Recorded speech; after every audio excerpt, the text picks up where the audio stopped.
The Collins English Dictionary named fake news as word of the year 2017. Collins defines fake news as false, often sensational, information disseminated under the guise of news reporting. In August 1835, the New York Sun ran a six-part story that claimed that life on Moon had been discovered, including a small kind of reindeer, the elk, the moose, the horned bear, and the biped beaver, and human bats that were, doubtless, innocent and happy creatures. The Great Moon Hoax increased the newspaper's circulation. So fake news is not new.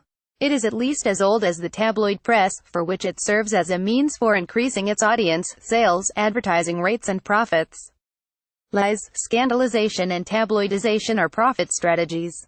What is new is the way fake news is organized. They have moved from traditional media to the networked and social media environment, where fake news created in troll factories by low-paid fake news labor spreads through targeted advertisements, personal networks, fake profiles, bot-generated attention and likes. Why is there so much fuss about fake news? Between September and November 2016, at least 3,000 political ads that seem to have contained election-relevant fake news and targeted U.S. citizens were posted on Facebook. According to estimations, 126 million U.S. users had seen such content on Facebook alone. There is evidence that suggests that also on Twitter fake accounts tried to influence U.S. election results. Google revealed that it is likely that between 2015 and summer 2017, fake accounts had uploaded more than 1,100 videos with a total of 43 hours of content to YouTube and had bought Google Ads. According to a report, more than 400 fake Twitter accounts posted content about Brexit. During the 2017 French presidential election, 30,000 automated Facebook accounts spreading fake news were suspended and up to a quarter of the political links shared on Twitter contained fake news. The software tool Twitter Audit estimates that 45% of Donald Trump's 43 million followers are fake accounts. A study says that during the third U.S. presidential election television debate, political bots posted 36.1% of the pro-Trump tweets and 23.5% of the pro-Clinton tweets. How automation puts profits over democracy. In 2017, parliamentary inquiries of fake news took place, including a U.S. Senate Judiciary Committee hearing and two inquiries by the House of Commons Digital, Culture, Media and Sport Committee, DCMSC. Twitter replied to a DCMSC request that it tackles fake news by using automated systems to identify suspicious attempts. It suggests that the automation of human activities on social media that is among the causes of the spread of fake news is also its cure. Social media corporations keep their wage costs low and increase their profits by letting algorithms take over vital activities, including checking the validity of content and profiles. The algorithm does not discern if an ad's content is about detergent or a fake news story aimed at manipulating election results. It is blind to politics and morals because it is programmed to sell ads and generate attention. Dominant social media platforms are driven by the logic of algorithms, algorithmic automation, targeted advertising, and big data. By putting automation over humans, social media corporations put their profits over democracy. Given their profit interests, one cannot expect them to come up with real solutions without legal requirements. What can be done against fake news?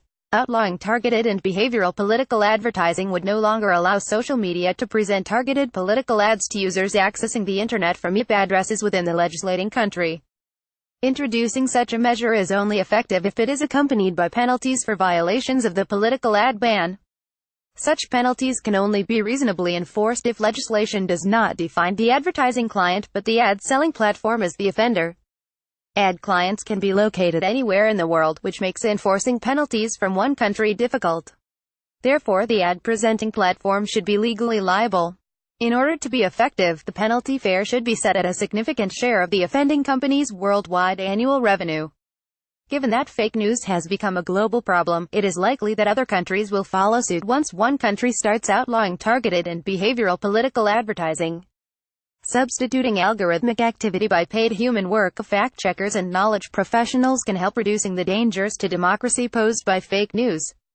Fact-checking does not work if it is simply crowdsourced, but rather requires adequate funding for sustaining time jobs of fact-checkers.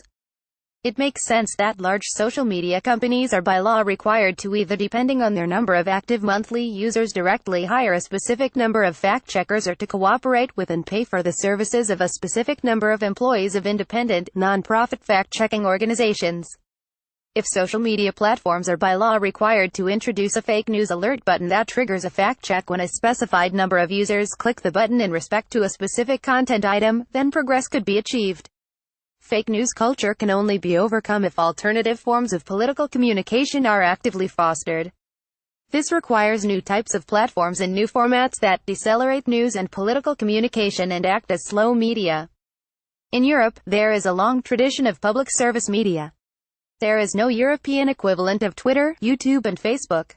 Regulatory changes that allow public service broadcasters to offer formats and social media platforms, such as Club 2.0 and other formats aimed at advancing political communication and slow media that are advertising free and adequately funding such activities, form a good way of establishing an alternative culture of political communication that weakens fake news culture. Advancing public service internet platforms is a step towards overcoming fake news culture. Acknowledgement. This contribution is based on a submission that Christian Fuchs made to the DCMSC inquiry of fake news.